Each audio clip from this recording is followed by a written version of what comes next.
नमस्कार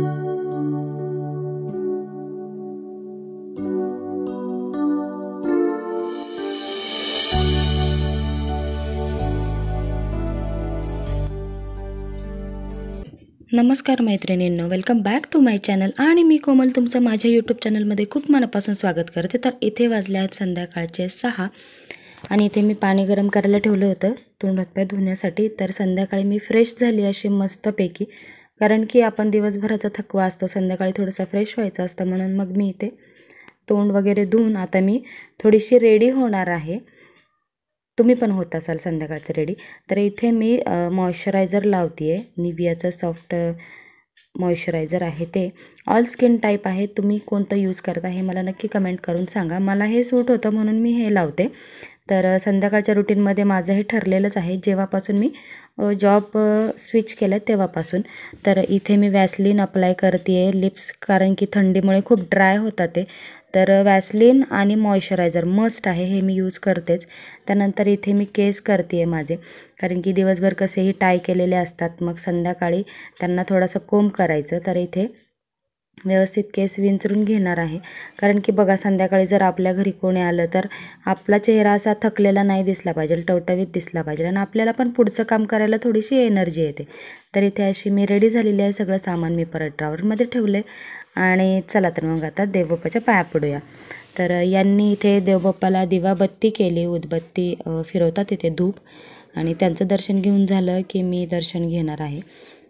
चला तर मग आता आपल्या ब्लॉगला सुरुवात करूया। तर इथे मी सगळं आवरल्यानंतर चहा ठेवलेला आहे, तुम्ही बघत असाल, हे माझं चहाचं पातेलं आहे आणि मी इथे मस्तपैकी चहा ठेवते। चहा उकळला तर चहा घेऊया आपण, संध्याकाळच्या रुटीनमध्ये हे पण मस्ट आहे, म्हणून मग मी हे या व्हिडिओमध्ये दाखवले। तर आम्ही तिघे पण चहा घेणार आहोत। तर चहाचा टायमिंग असा काही फिक्स नसतो, हे ऑफिसमधनं आल्यानंतर आम्ही चहा घेतो, पण आज हे घरी आहेत तर मग चहा लवकर झाला, 6:30पर्यंत चहा झाला आमचा। आणि इथे मी लगेच स्वयंपाकाची तयारी करते। तर आज आहे सोमवार आणि सोमवारसाठी मग आम्हाला उपवास असतो दोघांना पण। तर मग म्हटलं की चला आता आपण आजच नाईट रुटीन शूट करूया, मॉर्निंग रुटीन स्किप केला आणि मी नाईट रुटीनसाठी इथे तयारी करते, संध्याकाळच्या स्वयंपाकाची सॉरी।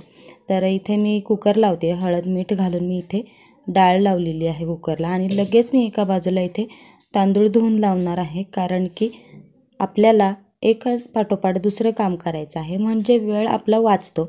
तर इथे मी तांदूळ धुवून आता त्याचा भात लावते आहे, तुम्ही बघत असाल की एका बाजूला मी कुकर उचलून ठेवते आणि दुसऱ्या बाजूला मी भात लावलेला आहे। तर मीठ घालणार आहे आणि इकडे भात आणि कुकर होईपर्यंत मी खाली इथे पीठ मळते आहे, दिसतंय तुम्हाला। तर कणिक आधी का भिजवून ठेवायचं, की कणिक चांगलं भिजलं ना तर आपल्या चपात्या पोळ्या ह्या छान मऊ लुसलुशीत आणि फुगतात छान, म्हणून ते मी आधीच भिजवून ठेवते। तर इथे बघा मी मेथीची भाजी निवडते आहे, कुकर थंड होईपर्यंत आणि कणिक मुरेपर्यंत मी ही मेथीची भाजी निवडून घेईल। आणि कसं आहे, मेथीची भाजी निवडली की लगेच मी त्या काड्या वगैरे गोळा करून कचऱ्याच्या डब्यात टाकून देईल। आणि ही मेथी तुम्ही मागच्या व्हिडिओमध्ये पाहिलं की मी एका बाजारातून आणली होती आणि ती मी आता निवडली आहे भाजीसाठी। तर चला तर मग ह्या काड्या मी आता पिशवीत भरते आणि नेऊन ठेवून टाकते कचऱ्याच्या डब्याच्या तिकडे।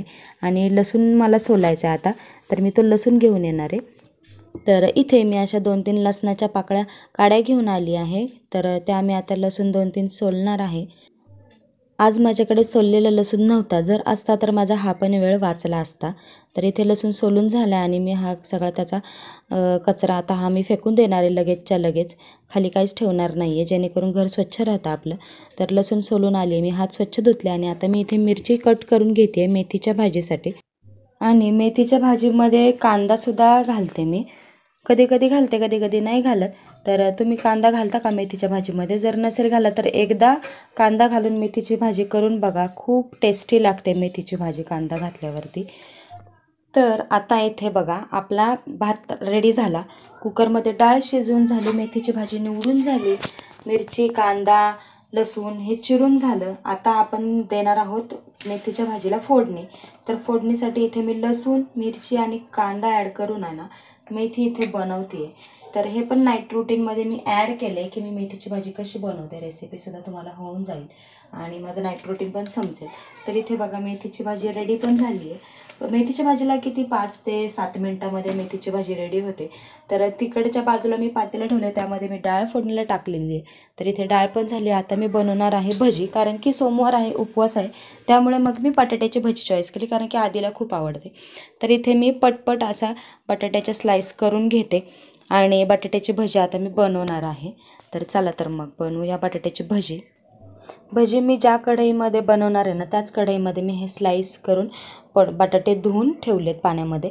आणि आता इथे मी कशी भजी बनवते हे सांगते. बेसन पीठ, मीठ, मसाला, हळद, त्यानंतर ओवा असा हातावर चोळून घातला आहे आणि त्यामध्ये पाणी घालून मी हे सगळं मिक्स करून घेणार आहे. म्हणजे एक प्रकारे पेस्ट बनवून घेणार आहे त्या बेसनची. तुम्ही बघू शकता बेसन पिठाची. तर इथे त्यामध्ये मी पोटॅटो स्लाइस ॲड केले आणि आता मी लगेच भजी तळून घेणार आहे. म्हणजे एका पाठोपाठ एक मी कामं करून घेते. तुम्ही पण अशी कामं करू शकता. तुमचं नाईट रुटीन तुम्ही असं ठेवू शकता की स्वयंपाक करताना जर आपण स्वयंपाकाला सुरुवात केली ना, तर फक्त स्वयंपाकच करत राहायचं, पटकन उरकून घ्यायचं स्वयंपाक. आता तुम्ही इथे बघू शकता भजी तळलेली आहे. मी दाखवते तुम्हाला. हे बघा, अशी भजी तळलेली आहेत आणि इथे भजी रेडी झालेत माझे. त्यानंतर मी इथे करायला घेतलेल्या आहेत चपात्या. तर चपात्यांसाठी मी तवा ठेवला आणि पटापट आता मी इथे चपाती लाटून घेणार आहे.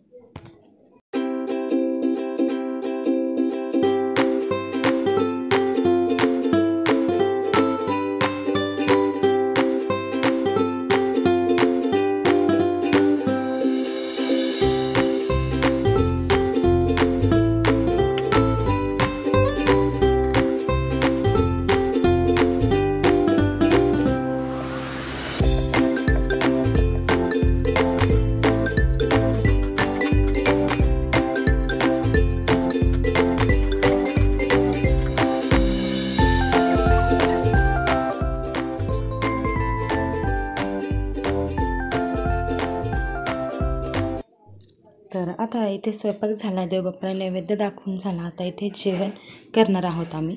तर या तुम्ही सगळे जेवायला. बघा जेवणाच्या मेनूमध्ये काय काय बनवलं आहे. मेथीची भाजी, चपाती, वरण भात आणि भजी. तर इथे जेवणं उरकलेली आहेत आणि ते आता मी सगळे भांडे गोळा करते आहे. मिठाचा डबा वगैरे झाकून ठेवला. सगळे जे काही अन्न शिल्लक राहिलं होतं ते मी असं दुसऱ्या भांड्यांमध्ये काढून घेते आहे. मेथीची भाजी काढली. त्यानंतर मग इथे जे वरण उरलं होतं, डाळ म्हणतो आपण ज्याला, ती डाळ मी काढली एका बाजूला. त्यानंतर एका छोट्या पातेल्यामध्ये मी भजी काढणार आहे आणि हे सगळं रिकामं करून मी भांडे घासायला घेते आहे. दिसते तुम्हाला. आता हे जे सगळं काढून ठेवलेलं आहे ते मी आता फ्रीजमध्ये शिफ्ट करणार आहे. तर इथे राईस उरला होता, तो पण मी एका डब्यामध्ये काढून ठेवते आहे. दिसते तुम्हाला. हा तवा पण मी आता घासायला ठेवणार आहे. तर असं सगळे भांडे आपण रिकामी करतो, त्यामुळे इतके जास्त भांडे होतात. तर जे जे उरलेले भांडे होते ते मी सगळे किचनमध्ये नेऊन ठेवले, चांगले भांडे. आणि जे शिल्लक राहिलेलं अन्न आता मी हे फ्रीजमध्ये स्टोअर करते. तुम्ही बघत असाल माझ्या फ्रीजमध्ये जास्त काही नाही आहे. आता हे अन्न उरलेलं ते मी फ्रीजमध्ये ठेवले. आता इथे भजीचं तेल राहिलेलं मी काढून घेते आहे.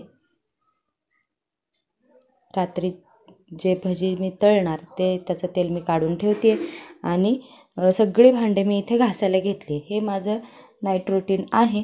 तर मी कधी कधी घरातच भांडे घासते, कधी कधी मी बाहेर भांडे घासते. तर असे माझे भांडे घासून झालेले आहेत आणि ते मी घरात घेऊन आलेली आहे. आता भांडे तर घासून झालेत. मग मी आता किचन ओटा तुम्हाला दाखवते की काय परिस्थिती आहे किचन ओट्याची. तर इथे बघा, गॅस थोडासा खराब झाला आणि अस्ताव्यस्त सगळं सामान पडलं आहे. चला तर मग आता मी हे आवरते पटकन. तर मी हे पक्कड उचलून ठेवली आहे. त्यानंतर इथलं सगळं जो एरिया आहे तो मी रिकामा करणार आहे पहिल्यांदा. तुम्ही बघत असाल, कारण की किचन माझा आधीच छोटा आहे आणि त्यामध्ये माझ्याकडे सिंक नाही आहे. त्यामुळे मला आहे ना जिथल्या तिथेच किचन ओटा असा घासून तो पुसून घ्यावा लागतो ओल्या फडक्याने. 3-4 वेळा मी त्या किचन ओट्याला पुसून घेत असते. तर इथे मी एडिटिंगमध्ये हे तुम्हाला शॉर्टमध्ये मी दाखवते आहे. तर बघा, मी अशा वॉल वगैरे सगळ्या वाईप करून घेते. हंडा मी इथे ठेवलेला आहे किचन ओट्याच्या कोपऱ्यावरती. तर तो पण मी बाजूला सरकून त्याच्या पाठीमागून पण मी हे क्लीन करून घेते. दिसते तुम्हाला असं. तर मिक्सर आपला जो असतो ना तो नेहमी आपण आहे ना पुसून ठेवायचा असतो. कारण की कसं होतं की मिक्सरमध्ये छोटे छोटे आपण जे वाटण वाटतो ना त्याचे कण राहतात आणि मग त्याने झुरळं होण्याची शक्यता खूप असते. मिक्सरमध्ये झुरळं होतात बहुतेकदा. आहे मला अनुभव याचा. मी पाहिलेला आहे 1-2 ठिकाणी की झुरळं झालेले आहेत मिक्सरमध्ये. तर मिक्सर माझा झालेला आहे क्लीन करून. मी तो एका बाजूला सरकवून ठेवला. आता इथे मी गॅस पुसणार आहे. तर गॅस मी नुसता पुसणार नाही आहे, तर आज मी भजी केले होते. तर त्याचं बेसन असं गॅसवरती उडालं होतं, तुम्ही पाहिलंच असेल. तर त्यासाठी मी इथे पूर्ण हा गॅस घासून मी पुसणार आहे. दिसत असेल तुम्हाला की मी घासणीने त्याचे बटणं वगैरे पूर्ण घासून तो पूर्ण गॅस घासते. आणि स्टीलचा गॅस असला ना की हा एक फायदा असतो की आपण त्याला छान असा रब करून घासू शकतो. काचेचा गॅस मी वापरलेला नाही आहे याआधी कधी. स्टीलचाच असा गॅस आहे माझ्याकडे, शेगडी म्हणतो आपण याला, सॉरी शेगडी. तर ती शेगडी आपण घासून धुवू शकतो, पुसू शकतो.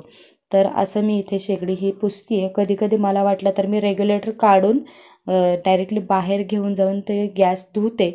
मोस्टली मी असं करते. तर नाही शक्य झालं तर मी असं घरातच गॅस पुसते.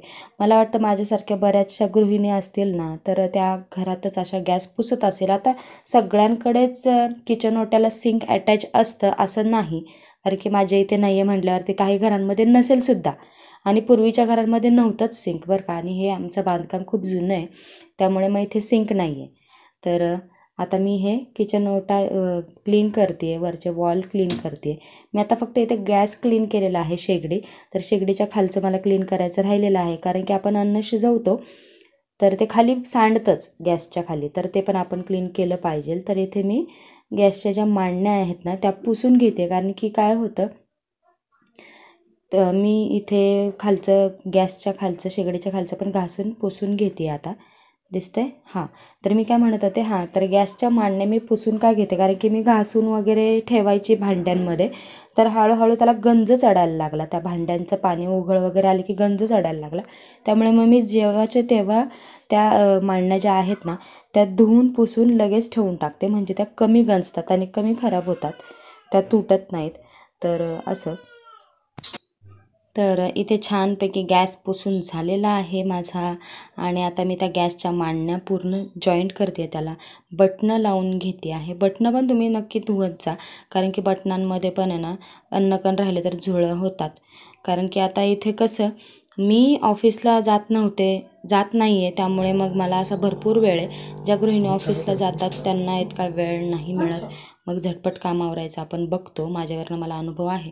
तर इथे आता मी बाहेर आली आणि मी सगळीकडे पाण्याचा शिंतोडा मारलेला आहे आणि मी सगळं असं वाईप करून घेते आहे. दिसते, सगळीकडे पाणी मारून मी सगळं फरशी पहिली स्वच्छ करून घेतली, कारण की कसं तेलकट वगैरे डाग असतात. आणि मग ते सुकल्यानंतर इथे मी झाडू मारते आहे घरामध्ये, पूर्ण सगळं स्वच्छ असं झाडून घेते आहे. आणि कसं माझ्याकडे रात्री झाडू घेऊन कचरा भरून आम्ही कचरा फेकून देतो, रात्रीचा घरात नाही ठेवत. तर इथे मी किचनमध्ये पण झाडून घेते आहे पूर्ण. आणि किचनमध्ये जे काही सालं वगैरे जे काही उरलं होतं, सांडलं होतं, ते सगळं आता इथे भरून कचऱ्याच्या डब्यात टाकून कचरा फेकून येणार आहे. तर चलो, आता रात्रीचे वाजलेले आहेत, सगळं काम आवरायला 11-17 झालेत. अंथरूण इथे टाकलेलं आहे, आधी बसलेलं आहे तिकडे. आणि तुम्ही बघत असाल की सगळं क्लीन चकाचक झालेलं आहे. ही फळी आम्ही दाराला लावतो बाहेर, म्हणून ती इथे उभी आहे. बाकी सगळं आवरलेलं आहे. आणि लास्ट तुम्ही किचन ओटा मी कसा क्लीन केला आहे ते नक्की एकदा बघा.